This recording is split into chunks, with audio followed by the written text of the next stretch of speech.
पुनः एक बार सभी व्यूजर्स का एसके स्टडी आइकॉन में बहुत ही जबरदस्त बाजी का मॉडल पेपर लेकर के प्रेजेंट हूँ, जो कि रेलवे ग्रुप डी या अदर वनडे एग्जाम के लिए बहुत ही यूजफुल है। तो आइए सेशन का आगाज करते हैं। समझते हैं पहला क्वेश्चन। एक द्विसंकर का दर्श प्रारूप होता है। तो एक द्विसंकर का दर्श प्रारूप होता है तो ऑप्शन क्या राइट होगा आपका? तो option C is right answer. तो कौन सा सही होगा? इसका अनुपात क्या होगा? 9:3:3:3:1। तो option C is right answer. Next question है, डीएनए के दोनों तंतुओं को आपस में जोड़ते हैं। तो डीएनए के दोनों तंतुओं को आपस में जोड़ते हैं, कौन जोड़ते हैं? तो ये आपको याद रखना है। ऑप्शन क्या इसका राइट होगा? तो option A is right answer. कौन सा राइट होगा? Option A right answer. Hydrogen बंध द्वारा डीएनए के दोनों तंतु आपस में जुड़े रहते हैं। नेक्स्ट क्वेश्चन की ओर चलते हैं। क्वेश्चन अगला क्वेश्चन क्या कह रहा है? विषाणु किससे बने होते हैं? तो विषाणु किससे बने होते हैं? तो विषाणु आपके बने होते हैं किससे? C is right answer. Nucleoprotein से बने होते हैं। किससे बने होते हैं? न्यूक्लियो प्रोटीन से। किससे बने होते हैं? न्यूक्लियो प्रोटीन से। तो option C is right answer. Next, आनुवंशिकता के जनक हैं। तो आनुवंशिकता के जनक कौन है? Most important. तो ये है सर ग्रेगर जॉन मेंडल। तो option B is right answer. Next question की ओर चलते हैं। विपरीत लक्षणों के जोड़े को कहते हैं। तो विपरीत लक्षणों के जोड़े को क्या कहते हैं? तो ये आपका इज राइट आंसर। युग्म विकल्पी या एलीलोमार्फ बोलते हैं। युग्म विकल्पी या एलीलोमार्फ। ठीक। नेक्स्ट क्वेश्चन की ओर चलते हैं, समझते हैं। पृथक्करण का नियम प्रस्तुत किया था। तो पृथक्करण का नियम किसने प्रस्तुत किया था? तो ये आपका सर ग्रेगर जॉन मेंडल ने पृथक्करण का नियम प्रतिपादित किया था, प्रस्तुत किया था। क्योंकि ग्रेगर जॉन मेंडल ने मटर के पौधे में प्रयोग किया था और 3 नियमों को उजागर किया था। चलते हैं नेक्स्ट क्वेश्चन की ओर। अगला क्वेश्चन क्या कह रहा है समझना। पुष्प में लाल रंग का लक्षण प्रभावी। पुष्प में लाल रंग का लक्षण प्रभावी है। इसका विपरीत या तुलनात्मक लक्षण क्या होगा? तो ऑप्शन क्या राइट होगा इसका? सी इज राइट आंसर। सफेद पुष्प। याद रखना है, सफेद पुष्प। नेक्स्ट क्वेश्चन है आपका, मेंडल ने आनुवंशिकता के प्रयोग जिस पौधे में किए उसका नाम क्या है? तो उस पौधे का नाम क्या है जिसमें प्रयोग किया था मेंडल ने? तो उस पौधे का नाम आपका मटर है, जिसका वैज्ञानिक नाम क्या होता है? पाइसम सटाइवम होता है। नेक्स्ट क्वेश्चन, अगला क्वेश्चन क्या कह रहा है समझना। मटर में शुद्ध लंबे एवं शुद्ध बौने पौधों में संकरण कराया जाता है। मटर में शुद्ध लंबे एवं शुद्ध बौने पौधों में संकरण कराया जाता है। प्रथम पीढ़ी में लंबे मटर के पौधे प्राप्त होते हैं। द्वितीय पीढ़ी में पौधे प्राप्त होंगे, यानी द्वितीय पीढ़ी में कैसे पौधे प्राप्त होंगे? तो इसका आंसर क्या राइट होगा? Answer C is right answer. संकर लंबे पौधे होंगे द्वितीय पीढ़ी में। कैसे होंगे? संकर लंबे। नेक्स्ट क्वेश्चन की ओर चलते हैं, समझते हैं अगला क्वेश्चन। जीन पाए जाते हैं। तो जीन पाए जाते हैं, जीन किस में पाए जाते हैं? तो ये गुणसूत्र में पाए जाते हैं। मोस्ट इंपॉर्टेंट, गुणसूत्र में आपके जीन प्रेजेंट होते हैं और ये छोटे छोटे कण के रूप में प्रेजेंट होते हैं। नेक्स्ट, समजात अंगों का उदाहरण है। तो समजात अंगों का उदाहरण कौन सा है? तो option D is right answer. हमारा हाथ तथा कुत्ते का अग्रपाद, हमारा दांत तथा हाथी का दांत, आलू तथा घास, ये सभी समजात अंग के उदाहरण होते हैं। नेक्स्ट क्वेश्चन की ओर चलते हैं, समझना है अगला क्वेश्चन। मेंडल के अनुसार मटर के बौने पौधों का जीन प्राप्त होता है। मेंडल के अनुसार मटर के बौने पौधे का जीन प्राप्त होता है। तो option C is right answer. Small t, small t. बौने पौधे का जीन को किससे डिनोट करते हैं? स्मॉल टी से। नेक्स्ट, जीवाश्म ऊर्जा का स्रोत है। तो जीवाश्म ऊर्जा का स्रोत क्या है? तो ये पवन ऊर्जा है। Option A is right answer. Next question की ओर चलते हैं। अगला क्वेश्चन क्या कह रहा है समझना। जीन शब्द का प्रयोग सर्वप्रथम किसने किया? जीन शब्द का प्रयोग सर्वप्रथम किसने किया था?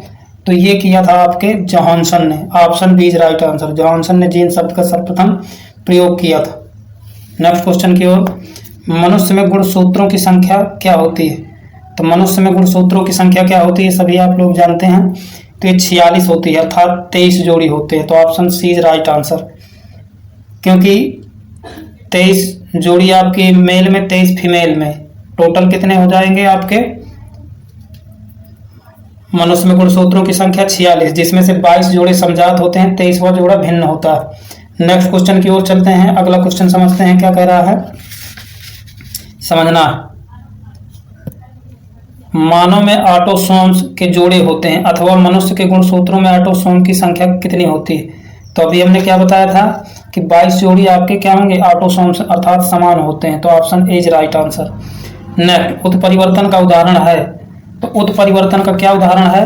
तो उत्परिवर्तन का उदाहरण आपका जीन में परिवर्तन, अर्थात जीन में अचानक होने वाले परिवर्तन को उत्परिवर्तन कहते हैं। और उत्परिवर्तन को सबसे पहले किसने देखा था? किसने देखा था? ये आपको कमेंट्स बॉक्स में लिख करके इसका आंसर बताना। नेक्स्ट क्वेश्चन की ओर चलते हैं।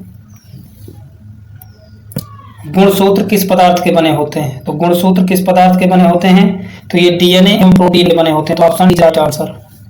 डॉक्टर हरगोविंद खुराना को नोबेल पुरस्कार मिला है, मोस्ट इंपॉर्टेंट। तो कब मिला है? तो इनको मिला है 1968 ईस्वी में। Option D is right answer. Next question की ओर चलते हैं। अगला क्वेश्चन क्या कह रहा है समझना। टी.एच. मॉर्गन ने अपना आनुवंशिक प्रयोग किस पर किया? अपना आनुवंशिक प्रयोग किस पर किया था? तो इन्होंने किया था फल मक्खी में। तो option C is right answer. Next question की ओर, निम्नलिखित में आनुवंशिक पदार्थ है। तो आनुवंशिक पदार्थ क्या है? तो ये आपका आनुवंशिक पदार्थ डीएनए। तो option D is right answer. Next question की ओर चलते हैं। अगला क्वेश्चन, केंद्रक का निर्माण होता है। तो केंद्रक का निर्माण होता है तो ये न्यूक्लियो प्रोटीन से होता है। किससे होता है? न्यूक्लियो प्रोटीन से केंद्रक का निर्माण होता है। और केंद्रक की खोज किसने की है? नेक्स्ट, आनुवंशिक लक्षणों को एक पीढ़ी से दूसरी पीढ़ी में पहुंचाते हैं। तो आनुवंशिक लक्षणों को एक पीढ़ी से दूसरी पीढ़ी में पहुंचाते हैं। तो ये आपके पहुंचाते हैं DNA. Option A right answer. Next, लैमार्कवाद का मुख्य आधार है। तो लैमार्कवाद का मुख्य आधार क्या है? तो ये आपका उपार्जित लक्षणों की वंशागति। Option C is right answer. Next question की ओर चलते हैं। यदि आपको वीडियो अच्छा लग रहा हो तो मेरे चैनल एसके स्टडी आइकॉन को सब्सक्राइब करें, बेल आइकन दबाएं, लाइक करें, कमेंट्स बॉक्स में अपने सुझाव जरूर दें। तो आइए नेक्स्ट क्वेश्चन समझते हैं। विज्ञान की वह शाखा जिसमें जीवाश्म का अध्ययन किया जाता है कहलाती है। जीवाश्म विज्ञान की वह शाखा जिसमें जीवाश्मों का अध्ययन किया जाता है क्या कहलाता है? तो option C is right answer. Palaeology बोलते हैं उसे। नेक्स्ट, जाइगोट में गुणसूत्रों की संख्या होती है। तो जाइगोटों में गुणसूत्रों की संख्या कितनी होती है? तो ये होती है आपकी 2x। Option C is right answer. Next question, अगला क्वेश्चन, निम्नलिखित में कौन सा जीन प्रारूप शुद्ध गोल बीजों को प्रकट करता है? तो शुद्ध गोल बीजों को कौन प्रकट करता है? तो ये आपका प्रकट करता है capital R. Option D is right answer. Next question की ओर चलते हैं। अगला क्वेश्चन क्या कह रहा है समझना। उद्यान मटर में अप्रभावी लक्षण है। तो उद्यान मटर में अप्रभावी लक्षण है तो क्या? तो ये आपका बी इज राइट आंसर, झुर्रीदार बीज। नेक्स्ट, F1 पीढ़ी में 3:1 अनुपात प्राप्त होता है। तो F1 पीढ़ी में 3:1 अनुपात प्राप्त होता है। तो ये क्या आंसर सही होगा? तो option A is right answer, एक संकर क्रॉस में। नेक्स्ट, पुष्प में लाल रंग प्रभावी है, इसका विपरीत या तुलनात्मक लक्षण क्या होगा? तो क्या होगा? तो option C is right answer, सफेद पुष्प होंगे। नेक्स्ट क्वेश्चन की ओर चलते हैं। अगला क्वेश्चन क्या कह रहा है समझना। एक संकर क्रॉस का जीन प्रारूप अनुपात होता है। तो क्या अनुपात होता है एक संकर जीन प्रारूप अनुपात? तो ये होता है आपका 1:2:1। Option B is right answer. Question समझना है। आनुवंशिकता के प्रयोग के लिए मेंडल ने निम्नलिखित में से कौन से पौधे का प्रयोग किया था? तो ये किया था मटर के पौधे का, जिसका वैज्ञानिक नाम है पाइसम सटाइवम। क्या नाम है? Pisum sativum. नेक्स्ट, जातियों की उत्पत्ति ओरिजिन स्पीसीज पुस्तक किसने लिखी? तो किसने लिखी है? तो ये आपका आंसर क्या राइट होगा? डार्विन ने। Option is right answer.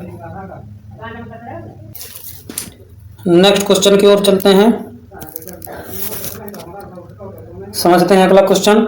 जैव विकास का मूल स्रोत है, तो जैव विकास का मूल स्रोत क्या है? तो जैव विकास का मूल स्रोत आपका क्या होता है?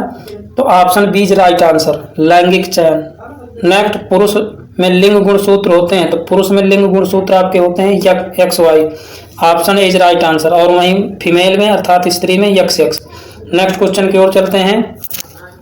डार्विन के अनुसार नई प्रजातियों की उत्पत्ति होती है, तो डार्विन के अनुसार नई प्रजातियों की उत्पत्ति होती है, तो ये होती है आपकी प्राकृतिक वर्ण से। Option is right answer.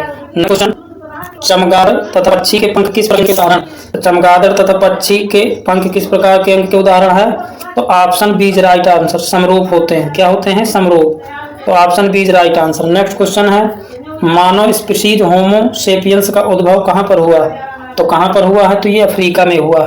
Option D is right answer. इस प्रकार आज के सेशन में इतना ही, और बहुत जल्द आपके मध्य में पुनः प्रेजेंट होगा। तब तक के लिए जय हिंद, वंदे मातरम। वीडियो वॉच करने के लिए धन्यवाद।